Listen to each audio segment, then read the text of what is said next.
उपमुख्यमंत्री अजित पवारांची पुत्र पार्थ पवार संचालक असलेल्या अमिडिया कंपनीचे मुंडवा इथल्या शासकीय जागेची विक्री केल्याप्रकरणी राज्य शासनाने स्थापन केलेल्या विकास खारगे चौकशी समितीला आणखी एका महिन्याची मुदतवाढ देण्यात आलेली आहे। मुंडवा जमीन प्रकरणी खारगे समितीला ही मुदतवाढ पाहायला मिळते। ही समिती या संपूर्ण प्रकरणाचा अहवाल तयार करताना दिसते। आपले प्रतिनिधी राहुल कुलकर्णी आपल्यासोबत जोडले गेलेत। राहुल, अधिकची अपडेट काय? हे बघा, 6 जानेवारीला ती मुदत संपणार होती। ऐन निवडणुकीच्या तोंडावरती हा एक अहवाल आला असता तर सगळ्यांची अडचण झाली असती।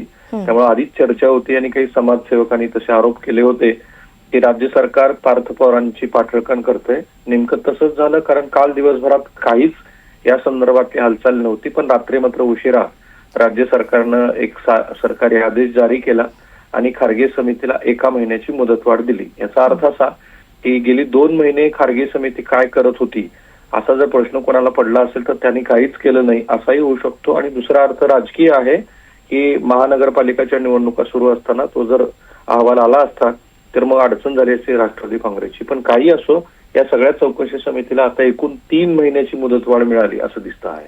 अर्थातच एकंदरीतच निवडणुकीला या अहवालाचा फटका बसू नये म्हणून दक्षता अजित पवारांनी घेतल्याचं दिसतंय। धन्यवाद राहुल, सविस्तर अपडेटसाठी।